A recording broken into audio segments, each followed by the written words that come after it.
मित्र को नमन, आचार्य को नमन, उपाध्याय को नमन, साधु को नमन, जिन धर्म को नमन। जय बोलो देवाधिदेव श्री पंचपालयति भगवान की, आदिनाथ भगवान की। आवाज कम हो गई। जय बोलो दस लक्षण महापर्व की, जय बोलो उत्तम मानव धर्म की, 16 कारण भावनाओं की, जय बोलो परम पूज्य सिद्धांत तीर्थ प्रणेता महायोगी गुरुवर आचार्य बाहुबली जी महाराज की, जय बोलो परम पूज्य गुरु पट्टस्थ करणी प्रमुखारिका श्री श्रुत देवी माता जी की जय, श्री सुज्ञानीमती माता जी की जय। देखिए, आज पर्व का दूसरा दिन है और 16 कारण भावना में कौन सी भावना है आज? पांचवी भावना है ना? क्या नाम है पांचवी भावना का? पांचवी भावना संवेग भावना। संवेग भावना आज पांचवी भावना है, संवेग भावना है। संवेग भावना का अर्थ क्या है कि संवेग मतलब संसार, शरीर और भोगों से विरक्ति होना। संसार, शरीर और भोगों से विरक्त हो जाना, इसी का नाम है संवेग भावना। मतलब क्या? पापों से डरना। संवेग मतलब क्या है? डरना। पापों से कौन कौन डरता है? आप लोग डरते हैं? डरते हैं? देखो, हमारे 24 तीर्थंकर हैं, सारे डरपोक थे।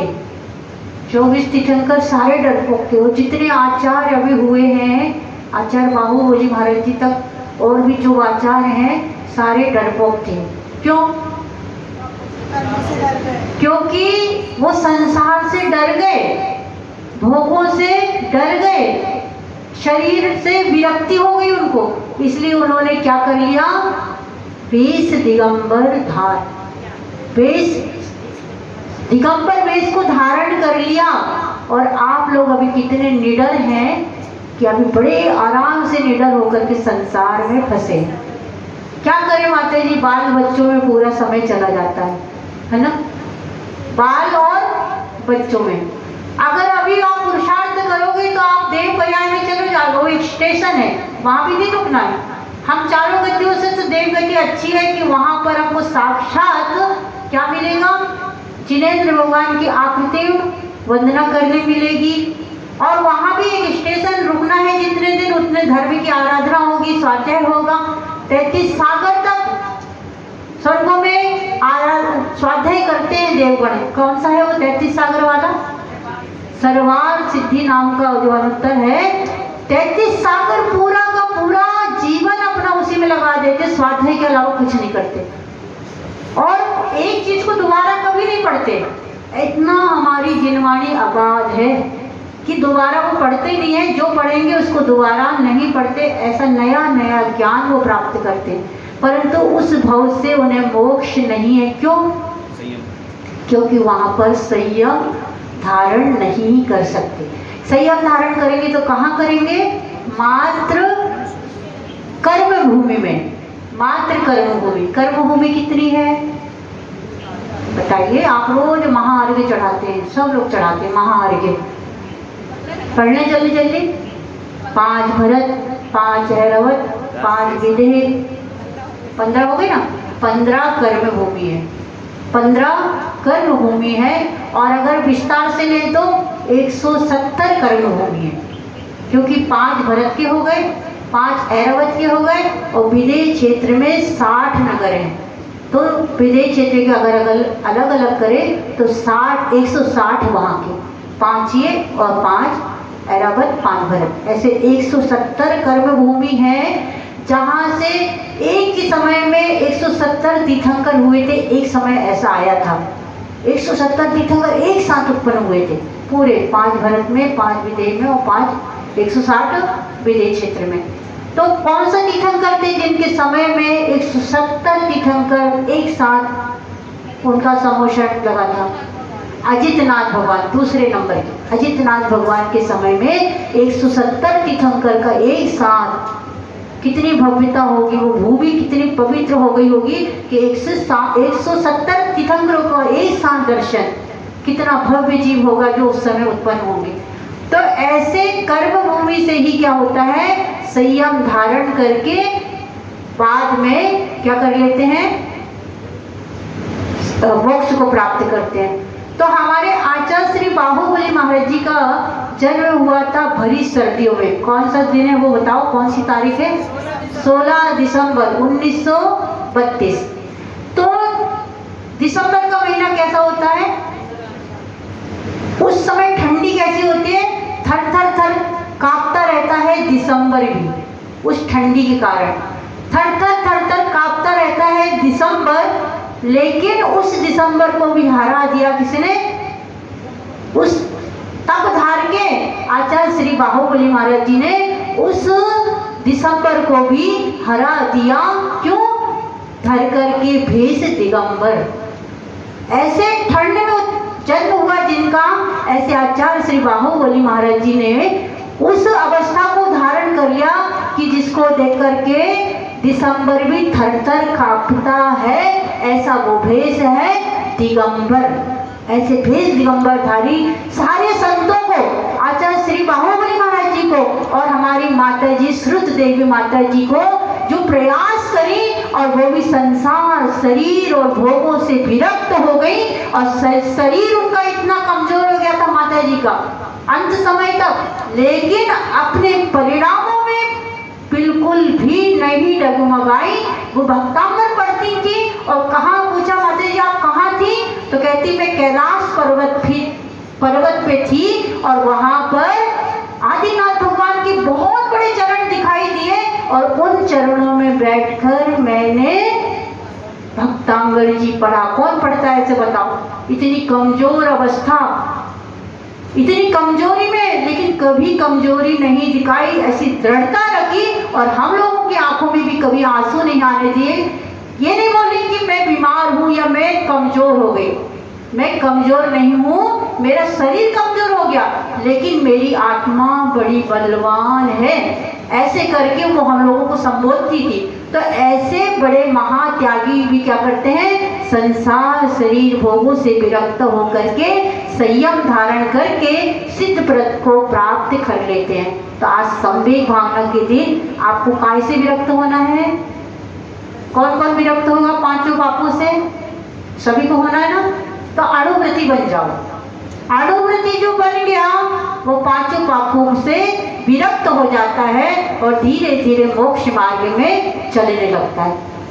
तो आज संवेग भावना हमने देखी कि तीर्थंकर हमारे डरपोक थे, डरपोक नहीं थे, वो उन जैसे वीर कोई नहीं थे, क्योंकि उन्होंने ऐसे, तीर्थंकर ने अभी आपने पढ़ा, हर एक पंचकल्याणक में पढ़ा, तीर्थंकर वन में चले गए, इतने 3 लोग की संपत्ति उनके पास थी, तो क्या घर में बैठ के उनको मोक्ष हो गया? क्या मोक्ष नहीं हुआ। यद्यपि वो उसी भाव से मोक्ष जाने वाले हैं, फिर भी उनको वन में जाना पड़ा, इसलिए वो बन गए। वो वन में चले गए तो वो बन गए। तो हमें भी अगर कुछ बनना है तो हम लोग भी इस मार्ग पे चले, लेकिन बनने के लिए आप लोग बहुत पुरुषार्थ करते हैं ना। लौकिक पद के लिए मैं इंजीनियर हो गया, मैं डॉक्टर पद को प्राप्त कर लिया, और अनेकों पद को प्राप्त करते हैं आप, परंतु कौन से पद को प्राप्त करते हैं आप? लौकिक पदों को, जो छूटने वाले पद हैं उनको प्राप्त कर लिया, लेकिन कभी मैं तीर्थंकर नहीं बना, कभी मैं चक्रवर्ती नहीं बना। 63 सलाह का पुरुष कौन कौन से बताइए? 63 सलाह का पुरुष, 24 तीर्थंकर, 12 चक्रवर्ती, 9 नारायण, 9 प्रतिनारायण, 9 बलभद्र, हो गए 64, 63 हो गए। तो इनमें से हम भी इन पदों को कब प्राप्त करेंगे? जब भक्ति से हम पूजा पाठ करेंगे। लेकिन हम क्या करते हैं, वहां पहुंचने तक हम पूजा भी करते हैं, हम पाठ भी करते हैं, लेकिन क्या कर लेते हैं, थोड़ा सा अहम कर लेते हैं। मेरे रत्नकर्ण शावकाचार्य में समंतभद्र आचार्य 8 प्रकार के मदों का वर्णन बताया। ज्ञानम, पूजा, कुलम, जाति, बल, वृद्धिम, तपो, वपुः, ये 8 प्रकार के मद हैं। तो कभी हमको क्या हो जाता है, ज्ञान का मद आ जाता है। इतना सा हमको ज्ञान हो गया, हम सोचते हैं हमारे जैसा ज्ञानी और कोई नहीं है, थोड़े से ज्ञान में इतराने लगते हैं। क्योंकि गागर में अगर आधा पानी हो तो क्या होता है, छलकता है ना। आधा पानी हो तो छलकता है, और वो आधे गागर को लेकर हम सिर पे चढ़ रहे हैं तो आधी गागर किस किस को छलकाती है बताओ। वो खुद भी छलकेगी, पानी भी छलकेगा और लेने वाला भी छलकेगा। जो कषाय है, मार्दव गुण अगर अंतर में उतर जाए तो क्या होता है, स्वाभिमान बन जाता है। और अगर मान कषाय हमारे चेहरे पे छलक जाए तो क्या हो जाता है, मान कषाय को बढ़ा देता है। तो ऐसी मान कषाय, कभी पूजा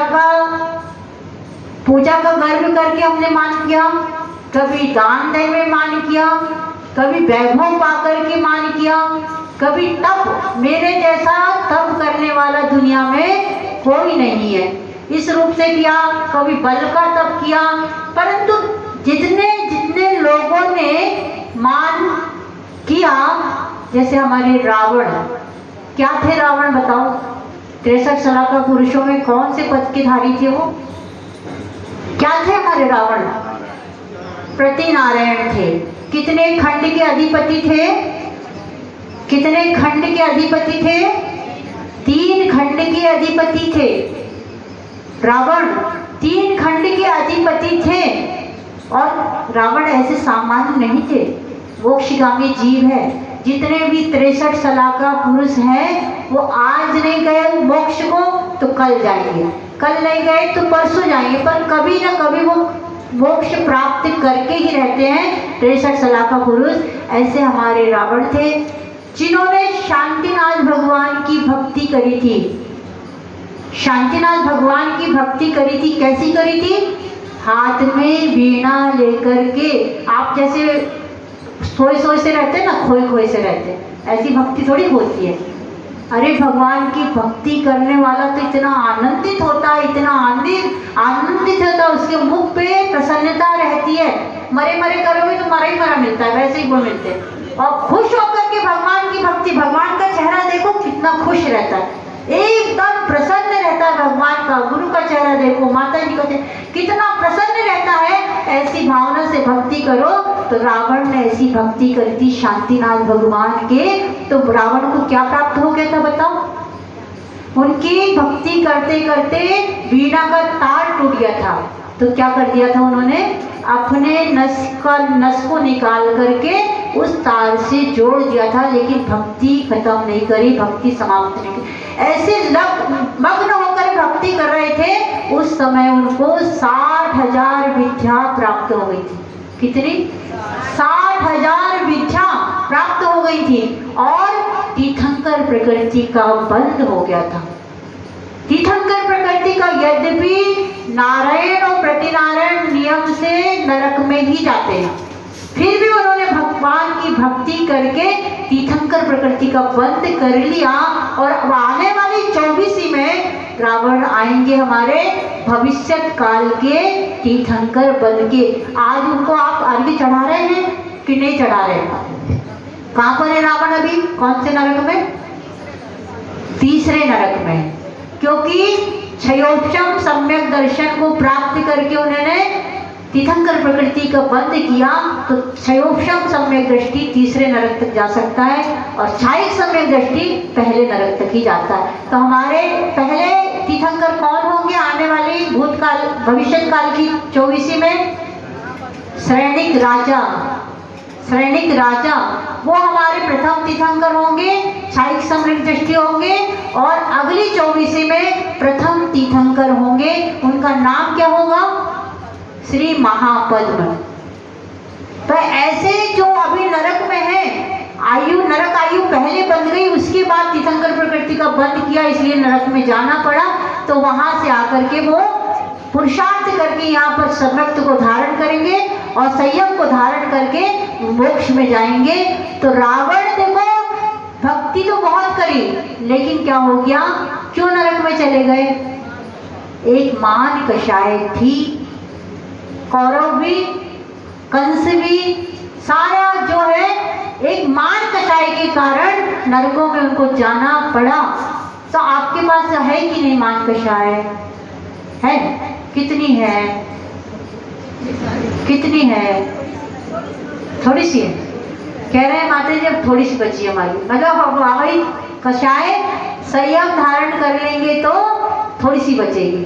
कितनी बची है? जो एक बार सम्यक्त को धारण कर लेते हैं ना, तो उनका संसार कितना रहता है? जैसे अंजलि में पानी कितना रहता है? अंजलि में पानी भर लिया, एक एक बूंद बूंद बूंद करके पूरा पानी समाप्त हो जाता है, उसका संसार घट जाता है। उसी प्रकार अगर हमने सम्यक दर्शन को प्राप्त कर लिया तो क्या होगा? एक बार सम्यक्त को प्राप्त कर लो, आपको नियम से मोक्ष की प्राप्ति होगी। तो आप लोगों के पास सम्यक्त है या नहीं? कौन कौन सम्यक दृष्टि है बताइए, हाथ ऊंचा करें, बताओ कौन कौन सम्यक दृष्टि है? जो पूजा करने आए सारे सम्यक दृष्टि कह रहे हैं। सही सही है। जिसकी पूजा भी कर रहा है लेकिन मन नहीं लग रहा तो क्या करेगा? देवसाल गुरु की शरण में बैठा है, मन नहीं लग रहा तो क्या करेगा? जिसकी आस्था अगाढ़, आस्था अगाढ़ जो डगमगा नहीं सकती, देव शास्त्र गुरु की प्रति है अगाढ़, कितना भी संकट आ जाए वो नहीं डगमगा सकता। और 7 तत्वों पर जिनकी श्रद्धा है, 9 पदार्थ पर जिनका श्रद्धान है, 6 द्रव्यों पर जिनका श्रद्धान है, जिनेंद्र भगवान की वाणी पर जिनका श्रद्धान है, गुरु की आज्ञा पर जिनका श्रद्धान है, ऐसे अगर पूर्ण श्रद्धान है तो हम डगमगा नहीं सकते, समझो हम सम्यक दृष्टि है। तो आप लोग कभी कोई थोड़ा सा चमत्कार होता है तो भागते कि नहीं भागते? नहीं भागते। करवा चौथ आएगा अब थोड़े दिन के बाद, है ना करवा चौथ। हम तो यहीं आके सुने, हमें तो पता नहीं था, हमने तो यहीं आके देखा है करवा चौथ। कौन कौन करता है करवा चौथ? हमारे जैन धर्म में करवा चौथ कहीं नहीं बताया, नहीं करना चाहिए। ये कृतकारित अनुमोदना भी दे दी ना तो हम लोग सम्यक से च्युत हो जाते हैं। कृतकारित अनुमोदना, इसलिए कृतकारित अनुमोदना भी नहीं दे सकते। तुम कर लो ये भी नहीं बोल सकते, तुमने किया बहुत अच्छा किया ये भी नहीं बोल सकते, और खुद भी नहीं कर सकते। अगर ऐसे रूप से हम अगर जैनेंद्र देव के प्रति श्रद्धान रखते हैं, देव सदगुरु के प्रति श्रद्धान रखते हैं, तो हम समझो सम्यक दृष्टि। तो ऐसे उन्होंने सम्यक्त को धारण करके तीर्थंकर प्रकृति को बंद कर लिया। लेकिन क्या था? देखो मीठा दूध है, दूध बहुत मीठा है, और उस दूध में आपने क्या मिला दिया? मिश्री मिला दी। और अच्छा करना हो तो क्या मिलाते हैं उसमें? केसर। देखो ये सब पता है आपको। और भी उसमें उसको और स्वाद युक्त करने के लिए और उसमें कुछ ना कुछ मिलाते हैं। हाँ, बहुत सारा दिल्ली वालों को तो सब पता है, बहुत चीज मिला करके उसके स्वादिष्ट बना लेते हैं। लेकिन उसमें अगर चम्मच भर नमक डाल दिया तो सब बेकार हो जाए। इतना सा चुटकी भर भी नमक डाल दिया तो सारा स्वाद खत्म हो जाएगा। उसी प्रकार आप लोग इतनी पूजा कर रहे, 10 लक्षण पर भी कर रहे, 16 कारण कर रहे, अष्टांगिक में भी करते हैं, नित्य पूजा भी करते हैं, सब करते हैं, लेकिन चुटकी भर नमक डाल देते हैं, है ना। तो हम जहाँ तक पहुँचना चाहिए वहाँ तक नहीं पहुँच पाते। इसलिए हमें क्या करना है? केवल क्रोध मान, आज किसका त्याग करना है हम लोगों को? मान कसाई का त्याग करके आज क्या धारण करना है? मार दो। क्योंकि बड़े बड़े ऊंचे ऊंचे पेड़ देखो, बाढ़ आती है तो ऊंचे ऊंचे पेड़ बह जाते हैं, लेकिन छोटे छोटे पेड़ जो नदी के किनारे होते हैं वो झुक जाते हैं ना, झुक जाते हैं, इसलिए वो बहते नहीं हैं। आपने कुएं से कभी पानी खींचा है? कौन कौन ने खींचा बताओ? पानी कुएं से पहले तो खींच लेते, अब तो मुश्किल है ना। पानी खींचते समय आप बाल्टी अंदर डालते हैं तो बाल्टी क्या करती है? अंदर जाने के बाद झुक जाती है, झुक जाती है तभी उसमें जल आता है। अगर बाल्टी नहीं झुकेगी, मैं सीधी खड़ी रहूं तो उसमें जल नहीं आ सकता। उसी प्रकार आप भगवान के चरणों में आते हैं, यहाँ आकर के अगर पंचांग नमस्कार बैठ के करो, बैठ के पंचांग नमस्कार स्त्रियों के लिए बताया है, अष्टांग और पंचांग नमस्कार पुरुषों के लिए बताया है। पूरे 8 अंग टिका करके भगवान को नमस्कार कर लिया तो क्या हो जाता है? वो विधि पूर्वक नमस्कार हो जाता है। और महिलाओं को 5 अंग मतलब 2 पैर, 2 हाथ और मस्तक जमीन से टिकना चाहिए। गवासन बोलते। गाय कैसी बैठती देखा है? परंतु हमारा उल्टा पैर ऊपर नहीं आना चाहिए, सीधा पैर ऊपर, ऐसे बैठना कि सीधा पैर ऊपर, दोनों हाथ और झुक करके, कमर झुका करके हमारा मस्तक जमीन से टिकना चाहिए। वो कहलाता है पंचांग नमस्कार। और पुरुष वर्ग में जो 8 अंग टेक करके नमस्कार करते हैं जमीन से, उसको कहते हैं अष्टांग नमस्कार। पंचांग भी कर सकते हैं और अष्टांग भी कर सकते हैं। दुनिया भर के जिम में जाकर के सब कुछ कर लेते हैं, लेकिन भगवान के सामने कभी झुकते नहीं हम।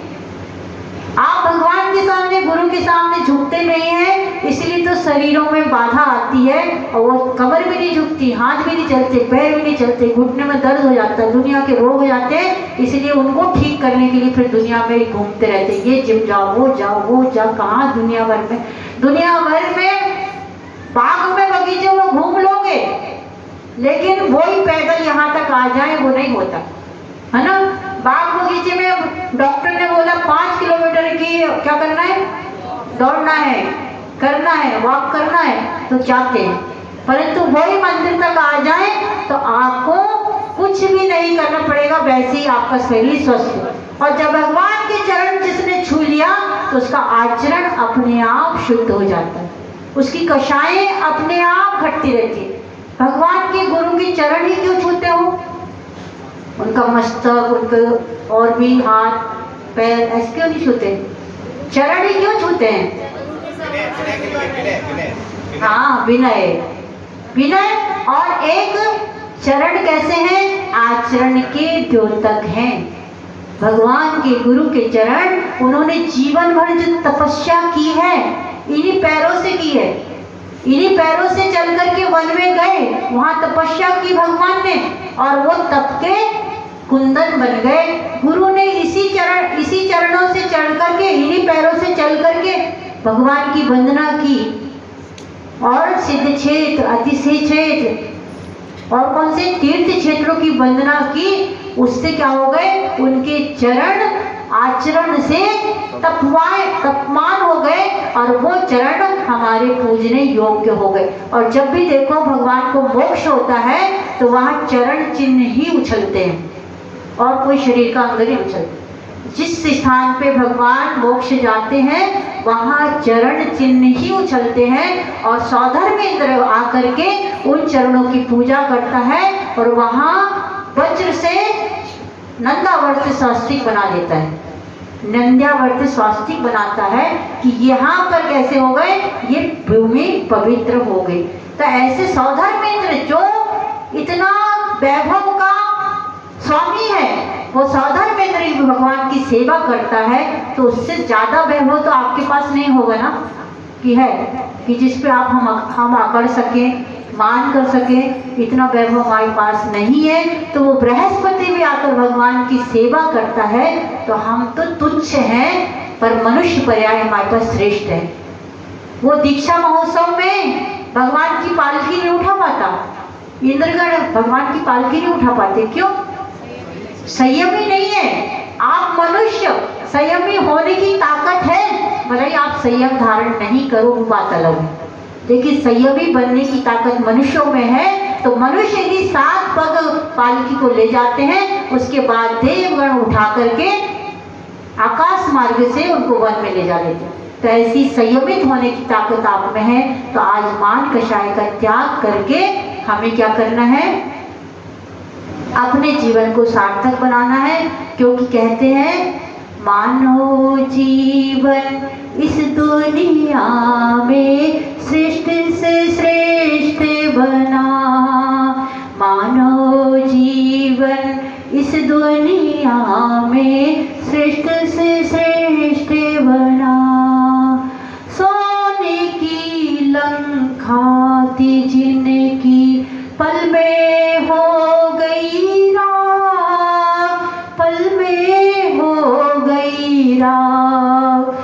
सोने की लंका थी जिनकी पल में हो गई राख, पल में हो गई राख। ऐसे ही प्राणी तेरा जीवन पल में होगा खाक, पल में होगा खाक।